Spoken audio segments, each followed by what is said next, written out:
Now that you've seen how fast the attack offense can be and then how we can seamlessly flow into any look and any player positioning, let's start talking about some specific actions. First, ball screen action. I was at a coach's clinic where Tom Izzo was talking, and he said that ball screens are the hardest thing to defend. So Tom Izzo, who's known for his defense, says that ball screens are the hardest thing to defend. Then I'm pretty sure that ball screens are the hardest thing to defend. So whether you have players that just feel more comfortable setting ball screens and that's what they like to do, or you as a coach feel more comfortable with an offense that sets a lot of ball screens and you want to flow through those ball screens, or you're going to play against teams where the ball screen part of your offense is going to be the main part of your offense because of how the other team defends, or whether it's just you want to start the flow of your offense with a ball screen to start an advantage and then keep those advantages throughout the possession. Ball screens can be effective with your offense no matter how you want to use them. Now, for us in the attack offense, I'm not really going to get into specifics of who should set a ball screen for you. You have to determine that. Be you, coach. You have to determine that on your own. I'm not a huge guard-to-guard ball screen person, but they happen. I'm not a huge chase the ball screen coach, but it happens. So it all works. So you got to find out, be you, coach. You got to find out what you like to do with the ball screen offense and then make that part of your guidelines, rules, whatever you want to call them. As far as where this came from, my coaching friend that I mentioned in the first video, Why the Attack Offense, his daughter who plays in the WNBA, he told me, besides reading the book Good to Great, he told me to get the Dave Paulson Ball Screen Motion Offense DVD. DVD, I don't even know, do they have DVDs anymore? At the time, Coach Paulson was at Bucknell, ran that ball screen offense at Bucknell, was very successful there. So a lot of the core of what we do is going to come from Coach Paulson's ball screen motion offense, and I will give him credit to the things that I kept, but I'm also a BU coach. So I studied it, and then I made sure that it was mine and tweaked things to fit what I wanted it to fit in our attack offense. And what I came up with was a major concept. The major concept is no matter what type of ball screen we set, we always want to have a triangle and two shooters. Inside the triangle are three players, hence why I call it a triangle. We have a driver, we have a screener, and we have a replace. And this comes from the roll and replace action. And back when I was studying the ball screen motion offense from Coach Paulson, Thad Matta was at Ohio State, and he was running a lot of roll and replace. Now, replace is a hard word for me, 2 syllables, hard word for me. So I shorten it down to one word. We call it buck action, buck for Bucknell, Buckeyes because Ohio State. So we just called it buck. So we just say we're going to buck the action. So we have a driver, we have a screener, and we have the buck inside of that triangle. And then outside the triangle, you have 2 shooters, and their main goal is to either shoot the ball or score on the catch. Either way, they're thinking score, they're thinking attack. So basically what the players need to understand is they need to understand, am I in the triangle or am I shooter? And if they understand that, and it's going to make your ball screen offense very effective. Okay, so now let's talk specific actions or terminology. The driver can either use the ball screen or refuse the ball screen. So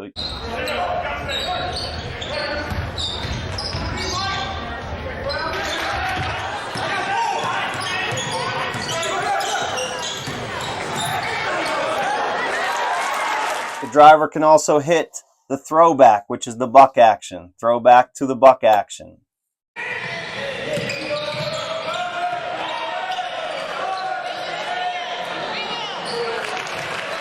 The buck part of the triangle. They can either buck the action, replace the action,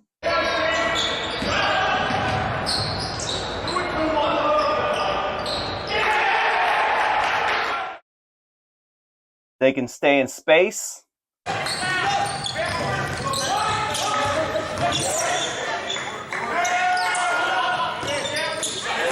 or they can cut.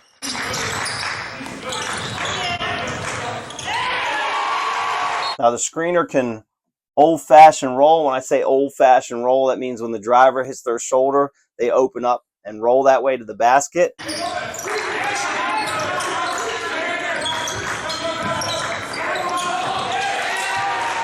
They could just sprint and go to the basket and just get their head around.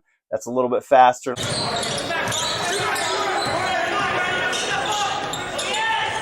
Or they can simply, not a roll, but more a dive, where they dive down and they post up.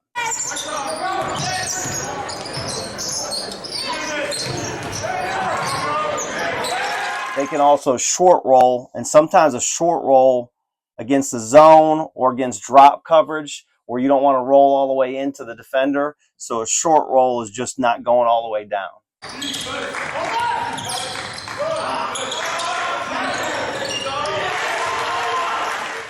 Screener could also slip it. So we're going before the driver even takes off, so they can slip it.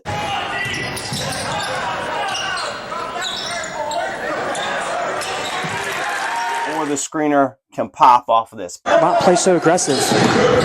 And here's Conley for three off the pick. It's good. Today's terminology, ghost is the same thing where you run somebody through. Similar action. You're still getting that person to basically end up close to where the replace action is.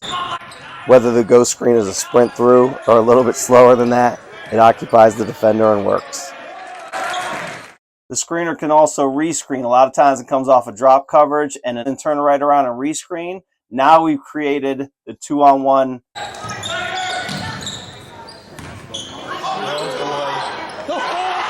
And the screener can also what we call shake screen. Shake screen is they're running at them like they're going to set the screen on this side, but they actually come and set the screen on the opposite side.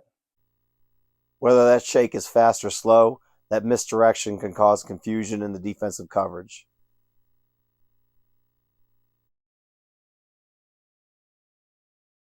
You saw how fast the attack offense can be.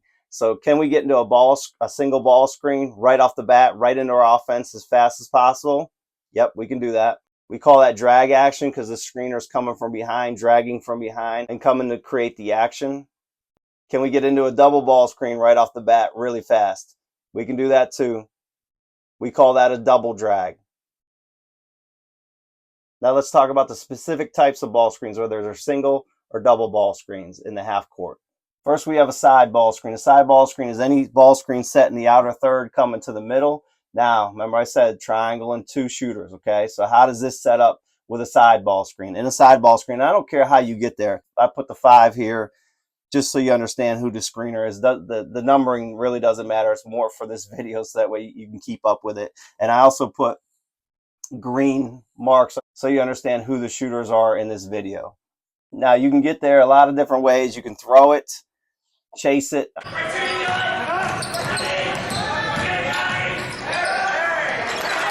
It could be we could throw it, cut through, and then everyone raises where this screener comes all the way across. Now, that's obviously one of the hardest things to defend when the screener comes all the way across the floor. It's very difficult for the defense. It's a great ball screen action.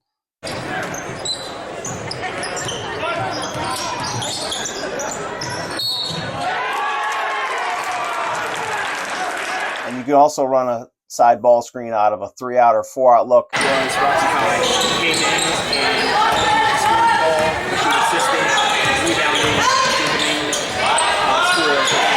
Regardless of how you get there, the side ball screens on the outer third. Now, this is the screener.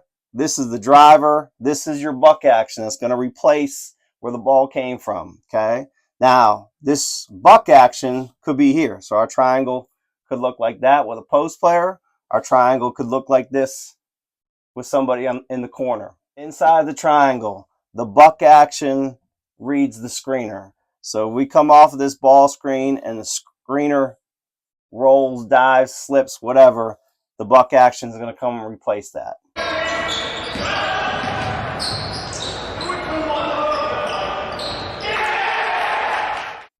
This buck action can stay in space and be ready to shoot the basketball.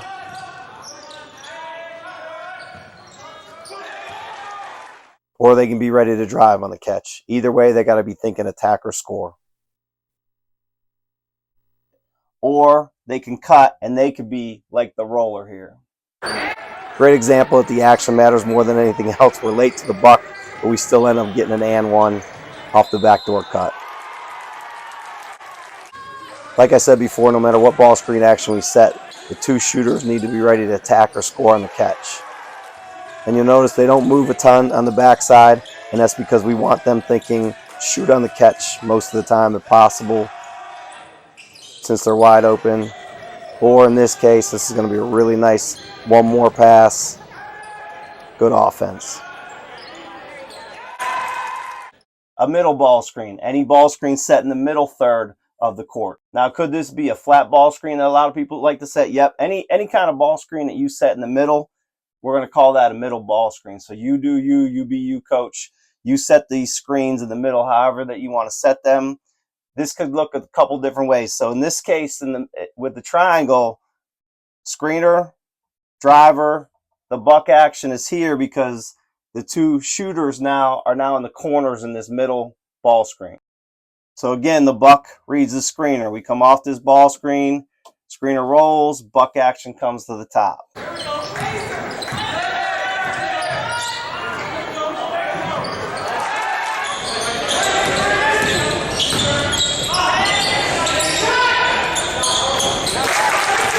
Come off this ball screen, a pop can stay in space or cut off that action.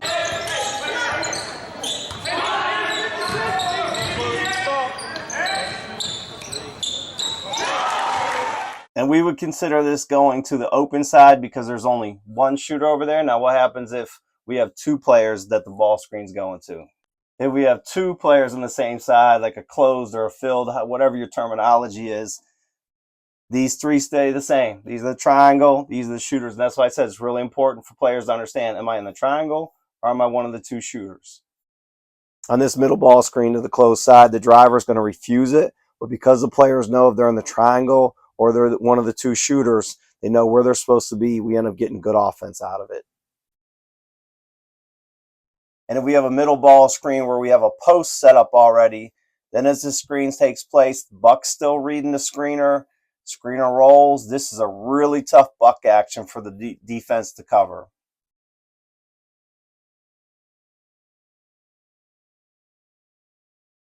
If the screener pops off of this, then this post player just stays right where they're at. We still have our same triangle action. Two shooters, it's up to you. You want to put them in the corner, you want to raise them, whatever you want to do, be you, coach.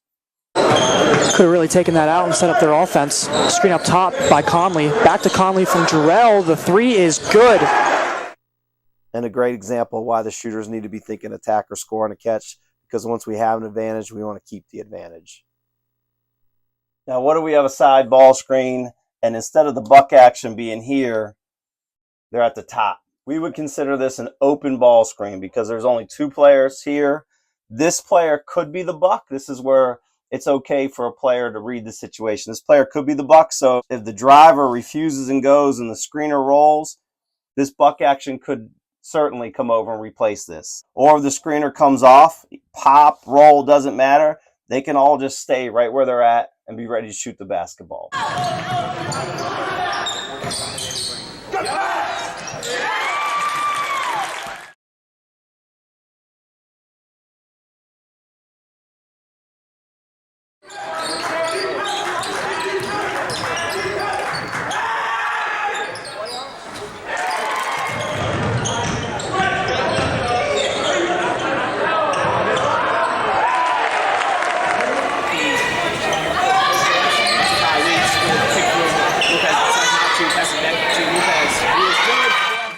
So this is an open ball screen where we set it coming to the middle.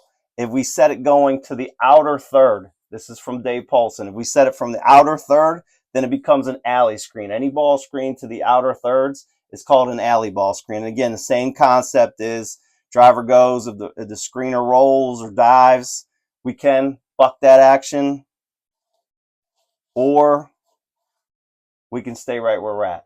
Again, with the attack offense, either way works.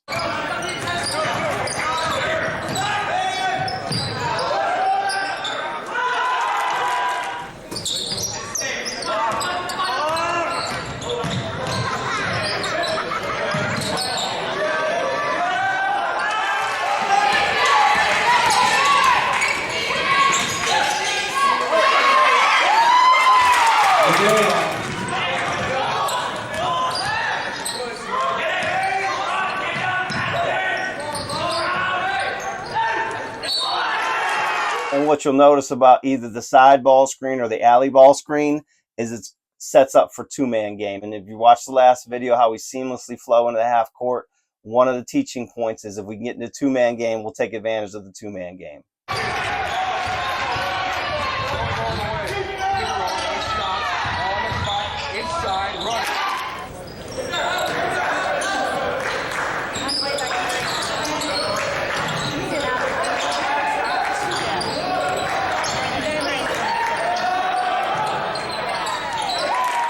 Now with a double ball screen, doesn't matter if it's to the middle and this shooter's here or they're here. With a double ball screen, the main part of the philosophy is as the driver comes off of here, the second screener reads the first screener. The first screener rolls, second screener pops.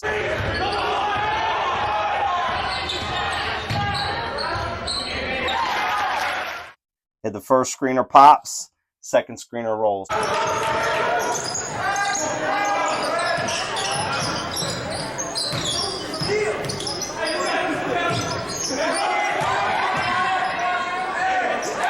Always one high, one low, and I'll get into that when I start talking about teaching points.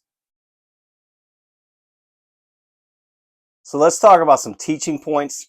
Now, I'm not going to get into a lot of specifics because everyone teaches a little bit differently. Like some people will teach be low and hard as a driver, going off the screen, shoulder to hip, level the ball. Like I took over for a team, and it was obvious the coach before me had really hammered home, get the ball below the level of the screen and then go. And the players would ask me, and I'm like, it doesn't really matter. Just as long as the screener or as long as the driver's thinking attack or score, it takes care of everything. Or they might talk about the screener going head hunting or how close you want to be on the screen or to the driver. There's a lot of different techniques that you can teach.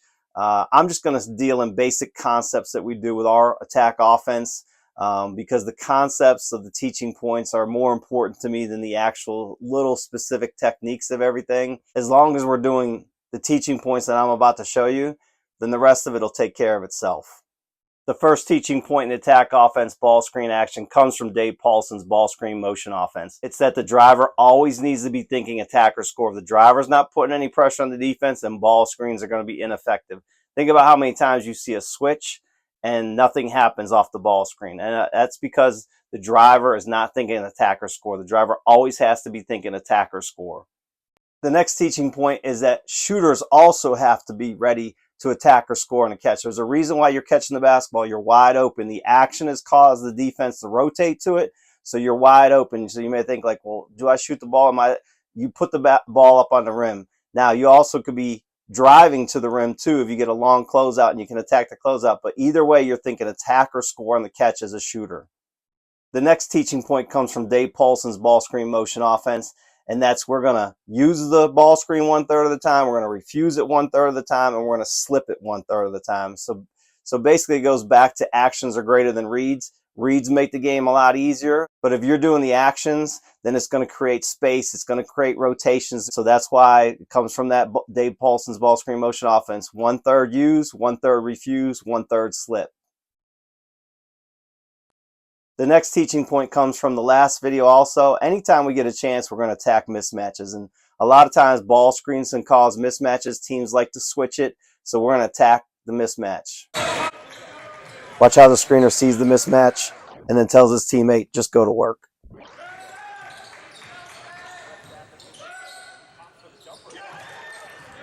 And then we can either drive the 5 or in this case, we post the mouse in the house with our advantage, our mismatch there. And as you know, we like the two-man game because the two-man game creates space on one side of the floor. So anytime we want to get to a ball, anytime we get to a ball screen, it's an open ball screen. It could be an alley, regular open side ball screen. We're going to utilize that two-man game, which means a player can call for the ball screen anytime they want, anytime they feel like they have a matchup that they want to exploit or the ball screen action that they want to get into.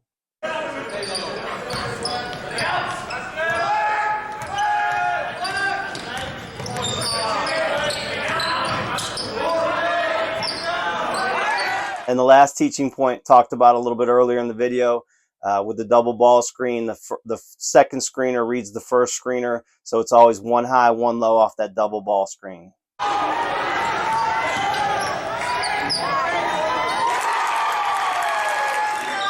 And for those of you that like to run horns look, the one high, one low concept works out of that look too. Okay, so now let's talk about the action against specific coverages. Let's say a team is in switch coverage, and a lot of teams are switching nowadays. So let's say they're switching. We want to attack the switch. We don't want to just let them switch. We want to attack that switch. So as we come off, if we get a switch, we're either going to go down and post the mouse in the house and look for that, or if we got the mismatch here, then we're looking to drive the 5. Here we're going to get everything we want off a switching team. We're going to actually get to drive the 5, and then we're going to finish against the mouse in the house.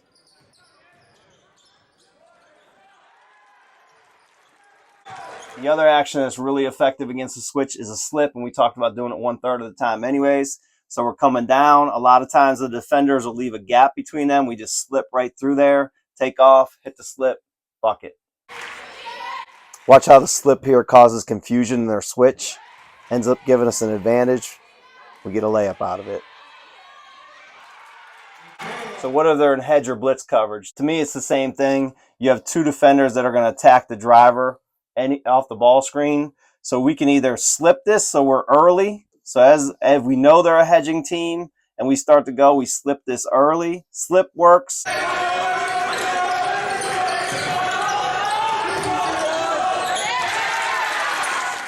Same concept, roll works.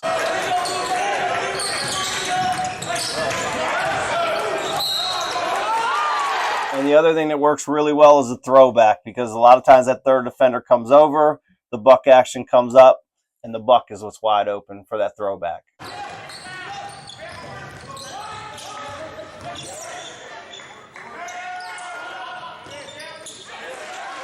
If they're playing drop coverage with an under, we talked about this, they go under, we just rescreen and we get our 2-on-1 or our mismatch coming back that way.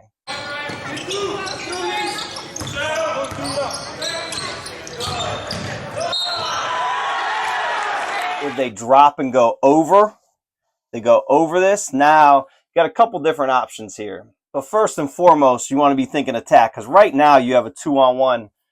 You have a 2-on-1 with this defender trailing. So we like to attack it. You could put them in jail where you get that stop dribble, put them in jail dribble. You could also, as you come around this, you could actually snake this right now where they snake in and out and go that way. So there's a lot of different options off of that. The main thing is attack it.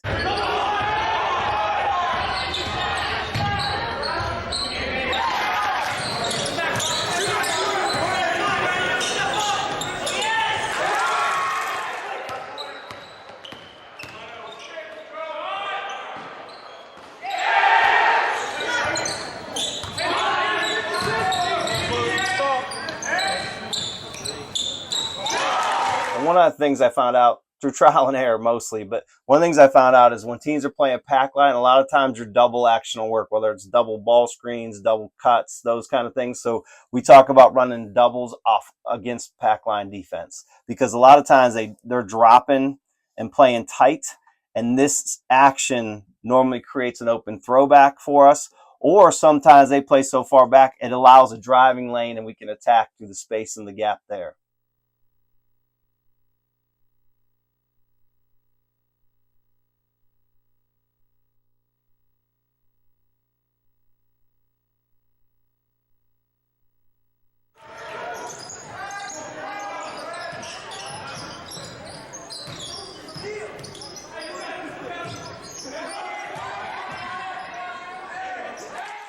So as you can see, the attack offense can make any type of ball screen, however you want to use the ball screens, fit into your offense and however you want to utilize them. If you like what you saw today, or you think the ball screen, any of the ball screen action that I just showed you today can help your offense, please give us a like or a thumbs up. Subscribe to us. Again, you'll keep getting our updates as we go through this and update each part of our offense. We just did ball screen action. Next up is going to be drive action. Until then, keep attacking.